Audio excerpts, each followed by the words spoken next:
Shopping করতে কার কার ভালো লাগে বলেন তো? মাঝে মাঝে আমি কোনো কারণ ছাড়াই শপিং করতে চলে যাই যখন বেশি মন খারাপ থাকে। তো যাই হোক, সেদিন গিয়েছিলাম উত্তর আলাউদ্দিন টাওয়ারে। আমার টুকটাক কিছু শপিং করার ছিল। তো প্রথমে চলে গেলাম বরখার দোকানে। আমার একটা খিমার কেনার দরকার ছিল।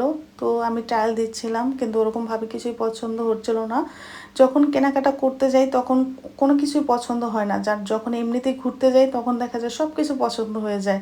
কার কার এই অবস্থা জানাবেন। তো ওখান থেকে একটা খিমার নিয়ে আমি চলে আসলাম আলাউদ্দিন টাওয়ারের 4 তলায়। এখানে ভালো ভালো জুতার কালেকশন পাওয়া যায় রিজনেবল প্রাইসে। কিন্তু বাট ইদানিং আমি কোনো ভালো কালেকশন পাচ্ছি না। মানে মামের জন্য অনেক জুতো খুঁজলাম, কোনোটাই পেলাম না, কমফোর্টেবলও ছিল না, তার জন্য আর নেওয়া হলো না।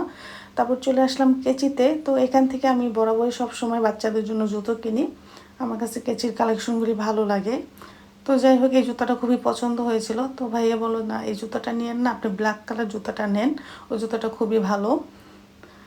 তো আমরা মায়েরা যখনই নিজের জন্য শপিং করতে যাই না কেন, বা যার জন্যই যাই না কেন, বাচ্চাদের জন্য আগে কিনি, প্রয়োজন না হলেও কিনে থাকি। কারণ আমি কিনবো আমার বাচ্চার জন্য, না কিনবো না এটা হবে না। তারপরে এইচ এম প্লাজায় চলে গেলাম, আমি কিছু 3 পিস কিনবো, বাসায় রাফিউজের জন্য গস কাপড়ও কিনবো। কিন্তু বাট ওখানে যে এত পরিমাণ দাম চাচ্ছিল, আমার মনে হচ্ছিল অনলাইনে এর থেকে অনেক কম দামে কেনা যায়। তো আমি অনলাইনে অর্ডার করে দেবো, তার জন্য ওরকমভাবে কিছু নেওয়া হয়নি। তারপর বাপ ছেলের ক্ষুধা পেয়ে গিয়েছে।